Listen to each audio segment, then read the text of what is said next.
aderir fielmente a eles.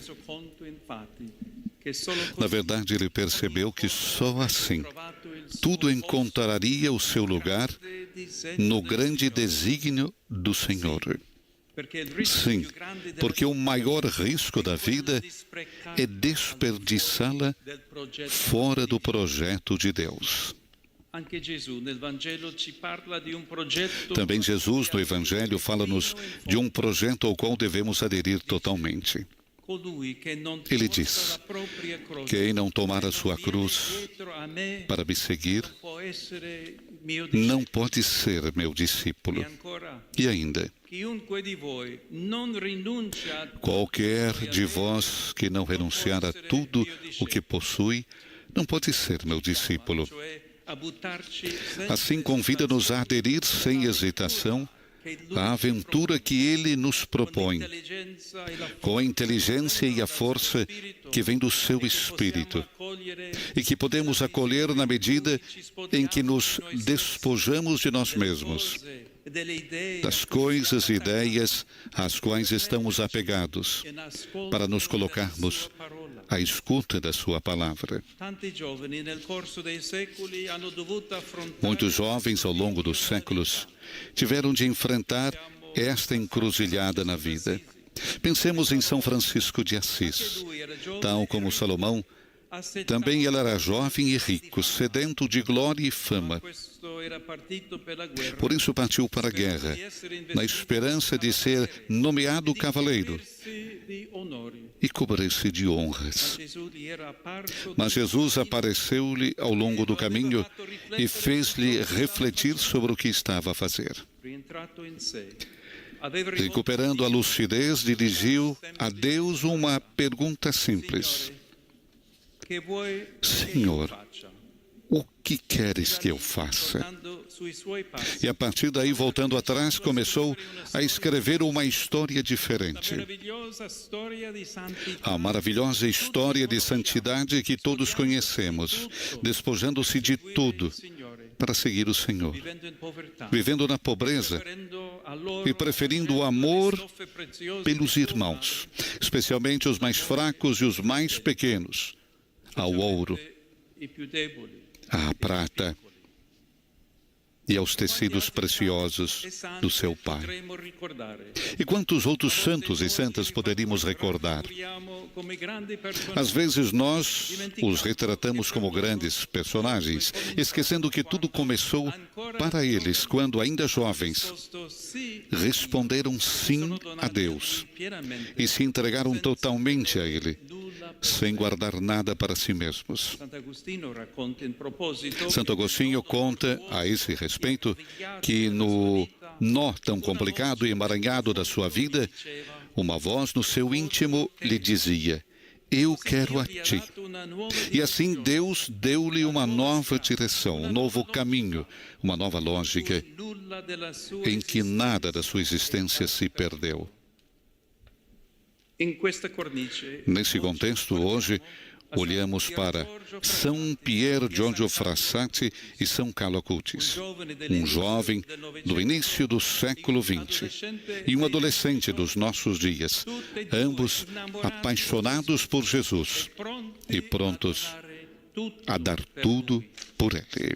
Pier Giorgio encontrou o Senhor através da escola e dos grupos eclesiais, a Ação Católica, as Conferências Vicentinas, a FUT, a Ordem Terceira Dominicana, e o testemunhou com a sua alegria de viver e de ser cristão na oração, na amizade, na caridade.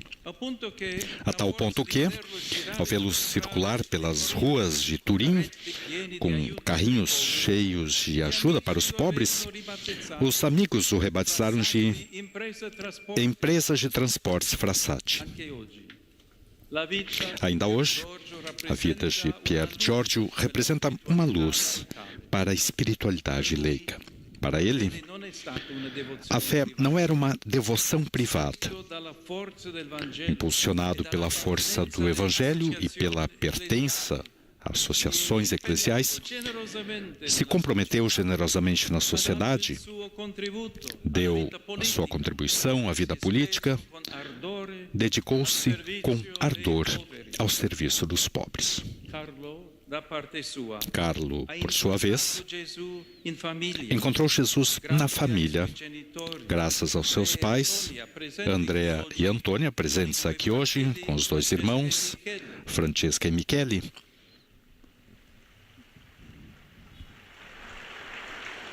Imagem da mãe de Carlo Acutis. Depois também na escola e, sobretudo, nos sacramentos celebrados na comunidade paroquial. Assim cresceu, integrando naturalmente nas suas jornadas de criança e adolescente a oração, o desporto, o estudo e a caridade. Ambos, Pier Giorgio e Carlo, cultivaram o amor a Deus e aos irmãos por meio de meios simples ao alcance de todos. A Santa Missa diária, a oração, especialmente a adoração eucarística. Carlo dizia: diante do sol ficamos bronzeados. Diante da Eucaristia, torna-se santo. E ainda, a tristeza é o olhar voltado para si mesmo. A felicidade é o olhar voltado para Deus. A conversão nada mais é do que desviar o olhar de baixo para cima. Basta um simples movimento dos olhos. Outra coisa essencial para eles era a confissão frequente. Carlo escreveu: a única coisa que devemos realmente temer é o pecado. E admirava-se porque, são sempre palavras suas, os homens se preocupam tanto com a beleza do próprio corpo e não se preocupam com a beleza da própria alma. Ambos, por fim, tinham uma grande devoção pelos santos e pela Virgem Maria. E praticavam generosamente a caridade. Pier Giorgio dizia: em torno dos pobres e dos doentes, vejo uma luz que nós não temos. Definia a caridade como o fundamento da nossa religião. E tal como Carlo, a praticava sobretudo por meio dos pequenos gestos concretos, muitas vezes escondidos, vivendo aquela que o Papa Francisco chamou de a santidade ao pé da porta. Quando a doença os atingiu e ceifou as suas jovens vidas, nem mesmo isso os impediu de amar, de se oferecerem a Deus, de bendizê-lo e de rezar por si próprios e por todos. Um dia, Pier Giorgio disse: o dia da morte será o dia mais bonito da minha vida. E na última foto, que o retrata enquanto escala uma montanha do Val di Lanzo, com o rosto voltado para o objetivo, ele escreveu: para cima.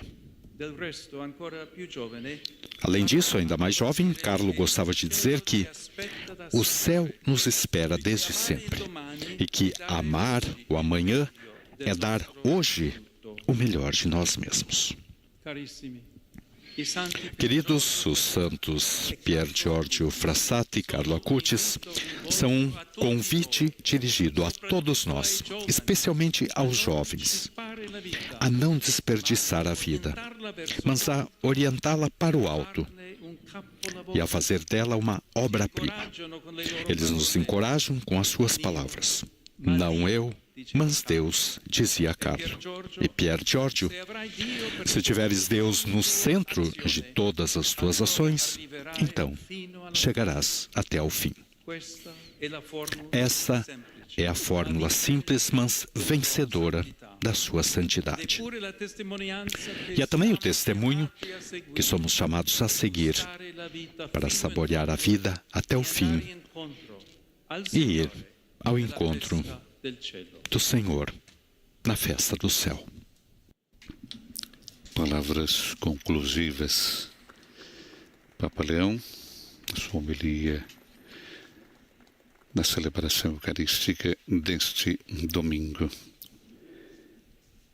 recordando as palavras finais que os santos, agora santos, Pier Giorgio e Carlo Acutis, são um convite que é dirigido a todos nós, mas especialmente aos jovens, a todos vocês que nos seguem neste momento, a não desperdiçar a vida, mas a orientá-la para cima e a fazer dela uma obra-prima. Eles encorajam-nos com as suas palavras. Não eu, mas Deus, dizia Carlo. E Pier Giorgio, se tiveres Deus no centro de todas as tuas ações, então chegarás até ao fim. E a nossa profissão de fé, creio